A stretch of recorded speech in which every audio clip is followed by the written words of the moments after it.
Hey, what's up, you guys? Bloody Jacob here to bring you my review of the Season 4 finale of The 100 on the CW, which was called Praimfaya. And I know I just butchered the hell out of that title, even though I've been saying it every week for I don't know how long now. I can't pronounce it correctly, apparently. Anyway, so glad I got home from work tonight to be able to watch this on time and put a video out about it, on time, which is, nice. So overall, a really, really good finale. I thought it was great. I thought it was a great episode. It had a lot of, very nice little character moments throughout, that I think really made it even more meaningful than it already was. So along with that, we had that touch, and at the same time, we had this intensity throughout the episode. There really wasn't, many moments of slowing down, but somehow they were able to squeeze, like those nicer character moments in there somehow during, or I don't know how they did it, but they did it. Just a great episode. I loved it. Really happy that we have a season 5 as well. We found that out a while ago, but just helps to know that we're going to see a continuation of this and everything like that. Although I'd heard quite a while ago that Jason Rothenberg, he had a plan if the show is going to go 4 seasons or 5 or onward. He has an idea in mind of how he'd wrap things up accordingly. But glad to see that we're going to be getting a proper version, a properly length, version, that where they get to do a little bit more with it. So I'm really eager to see where it's going to go. I really was intrigued by the final scene at the end of the episode. Let's see. I'm just trying to figure out what to talk about first. I guess we'll talk about Octavia. I'm not the biggest Octavia fan. If you guys have watched any of my 100 videos, you'd know that. But I do think they've been doing a little bit better with her this season. And she's clearly taking on some kind of leadership position. Excuse me. I'm on the grounders, I'm on the people in the bunker and everything like that. But mainly the grounders. A lot of people are saying in a way she's become like the new commander and everything. But I agree more so with people saying there's really no place for that anymore. Just with what's become of every group and everything like that. But essentially she kind of is now, and I guess that's all right. Even though she's not the best warrior, I guess she inspires people, whatever. I did think it was a nice scene at the beginning, with her and Bellamy, talking over the walkie-talkies or whatever. That was actually pretty nice. A lot of good acting from Bob Morley throughout this episode as well, who plays Bellamy. Good acting from everyone, but I thought he just had a lot of moments where he got to sort of act out some good emotions and stuff like that.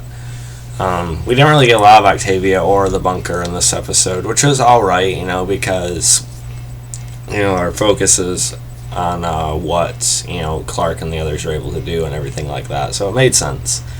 We're also getting like a 6-year time jump for season 5, which we've seen at the end of the episode, so that'll be interesting.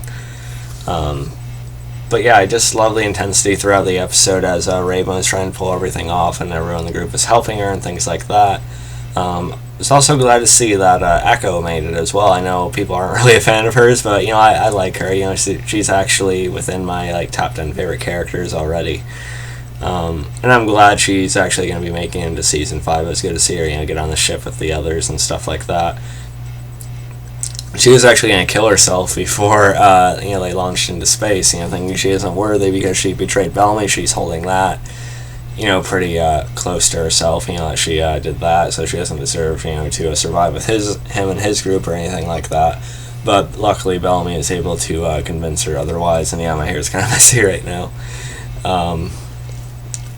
Some people are also kind of theorizing that in this time jump, him and Echo formed a relationship at this point. I don't know about that. Maybe, it makes sense, I guess, in a way.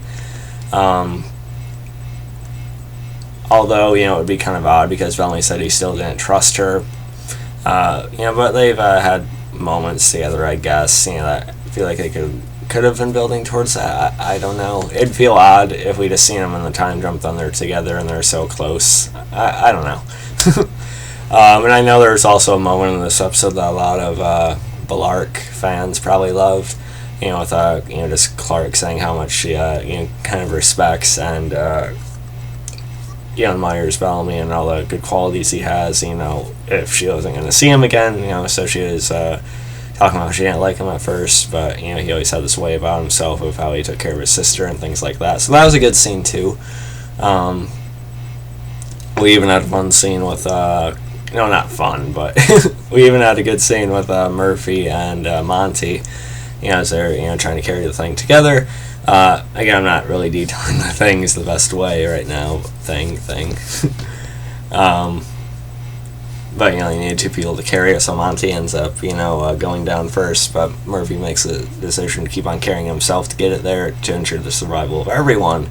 And luckily they're able to make it back with Monty in time as well. And I got Murphy's decision there. I'm sure he couldn't have pulled. I'm sure Monty couldn't have pulled Murphy and the thing at the same time, so he did what he had to there, and Monty still made it out. So, but I liked some of their banter back and forth. Murphy actually kind of apologizing, for trying to kill Jasper after he took the spear in season 1. He said he was stronger than he looked, but he took the coward's way out, which is a really debatable, area, but we could talk about that for a while. But I still thought it was a good scene. We didn't really get much stuff of them together for a while, so I thought that worked out pretty nicely. Raven, of course, really shined in this episode. With her, the weight of everyone is pretty much on her shoulders, and Clark's at the end too. But she was the one, organizing everything and putting everything in motion initially. So she did really well. Again, Lindsay Morgan, glad to see her, still on the show. Let's see. I'm just trying to remember everything before I talk about the ending. Let's see. My mind's kind of blanking out right now for some reason. That's great. That's just great. Can't really think. But anyway, that ending scene. With I think it was 6 years and 7 days or so, and we see that Clark survived somehow. I must have missed exactly what happened. I don't know if it was the Nightblood in her that actually ended up working. It was probably the case. If she's able to find some of the kids are connected to that as well. And she's speaking more, the grounder language and things like that. She has a haircut. She's got a little red in her hair. She has a pretty badass outfit too, I'll admit. It reminds me a lot of Addie on Z Nation, if you guys look at her in season 3. But still, Clark looks really cool. And then there's this this big ship that ends up coming up from space. At first she thinks it's, the rest of her people, who should have been down there by now, apparently over a year ago at this point. But it's this other group, I forget the name of it, like Elgis or something like that. So this is probably going to be, I think, some kind of antagonist, for season 5 or something. Maybe they've been surviving in space for a while and are just now going down there. I don't know. I have no idea what they're doing. But whatever it is, it feels pretty fresh. I'm looking forward to finding out more about it. So yeah, we don't really know what happened with Bellamy and the others. They were in space, and we don't know if they're on this prison ship or something or what. But we'll find out, I'm sure. But we gotta wait till next year. God, that's gonna be such a long fucking wait. Holy shit. Excuse my language. But yeah, I just really, really loved this episode overall, and it came very close to Abby's vision of Clark coming true. Already seen her starting to be affected by the radiation and everything, but luckily she made it. Really intense with her climbing, and so I really like that. For a second I did think they might pull a trigger and actually kill Clark off, but even when they're looking down the planet, it was clear that something else had happened. But still, I still thought it had a lot of really good, intense energy to it. If I had to rate this episode, I'd rate it between a 9.3, 9.5. As much as I love Supernatural, one of my favorite shows of all time, I will say The 100 actually had a superior finale this season, which is good. And not too surprising, because I still love Supernatural, but it's been kind of lukewarm for the past few seasons. I still really like it, but The 100 really, really stepped up in these past few episodes. And it's one of my favorites of all time too. It's within the top 10 as well. But yeah, I really love this episode. Let me know what you guys thought about it. And I'm sure there's plenty else I forgot to talk about that we could talk about. So please comment and let's talk about more of the 100 finale.